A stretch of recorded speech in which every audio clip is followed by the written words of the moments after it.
আরেকবার সালাম জানাই। আসসালামু আলাইকুম।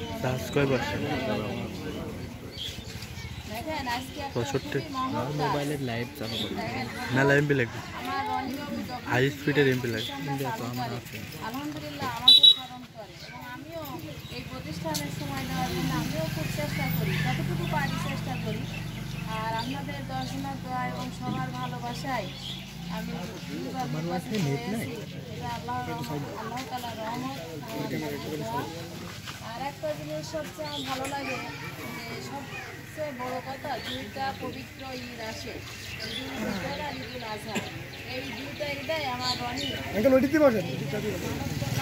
সংস্থা থেকে মানুষের পাশে দাঁড়ায়, লাইভ চলো না দিতাম না। ছোট বাচ্চারা কোরআন শিখে, কোরআনের পড়া বা কোরআন ধরার যে একটা প্রতিশ্রুতি আসে, আমরা 1 বছর পরে রমজানের শেষে একটা বাচ্চা কোরআন ধরে, কোরআনটা ছেলে ফিরিয়ে দেয়।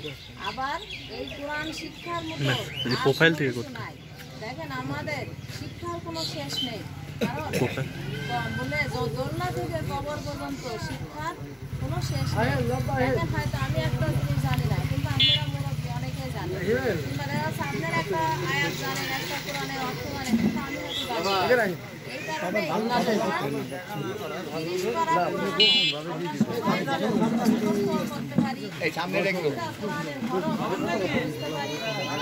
তোর ফোন কারোর কাছ দিয়ে তানুর কাছ দিয়ে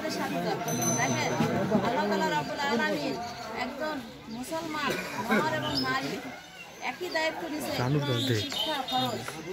তাহলে আমরা যদি একে অপরকে কোরআনের দাওয়াত দিই, ইসলামের দাওয়াত দিই, কালেমার দাওয়াত দিই, তাহলে আমরা কিন্তু একটা খরচ পালন করতে পারবো।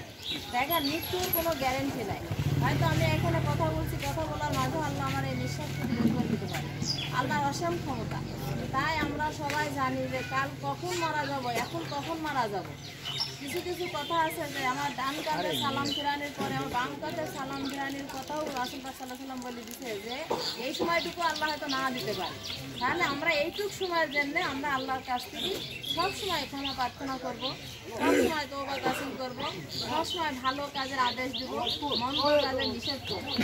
আর ছোটদের স্নেহ করব, বড়দের শ্রদ্ধা করব। আর এই সামাজিক কাজে আমরা কিছু হলেও সাহায্য করব। এই কথাগুলোই আমার মানে সবচেয়ে ভালো লাগে। আর একটা কথা হলো যে যারা কোরআন পড়ে, কোরআন সম্বন্ধে জানে, তারা কোরআন নিয়ে চলে। তারা কখনো মিথ্যা বলে না, কারোর সাথে দুকলামো কুটলামো করে না, গীবত করে না, বাজে কথা বলে না। যেটুকু দরকার ঠিক সেটুকুই প্রয়োজন আমরা সবাই বলবো, অভ্যাস করবো। আর এই যে গতবারও বা তারপর প্রতিবারই আমি একটা কথা বলি, যে 5 টাকা দিয়ে আপনি একটা চা খান, সেই চা 2টা না খায় 1টা খান, সপ্তাহে 1টা খান, ওই 5টা টাকা বাঁচান, আপনি একটা ভালো জায়গায় দান সজ্জা করেন, তাহলে কি হবে? এই সজ্জায় দাঁড়িয়ে আপনাদের কিন্তু থাকবেই। যদি বছরে আপনি যে কোনো ইসলামিক প্রতিষ্ঠান যেমন ঈদগাহ, গোরস্থান, কোরআন শিক্ষার মসজিদ, মাদ্রাসা, এইগুলা আপনার কিন্তু সজ্জায় যাবে। এই টাকার কোনো মানে আমাদের শেষ নাই, বড় সজ্জায় হাতে থাকে।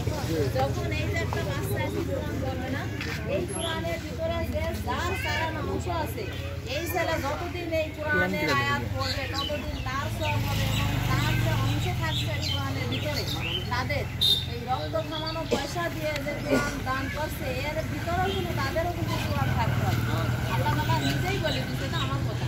তাই আমি সংক্ষিপ্ত কথা শেষ করছি এই কারণে, সময় কম, সবাই রমজান মাস, এই বলে আমি আমার সংক্ষিপ্ত বক্তব্য শেষ করছি। আল্লাহ হাফেজ।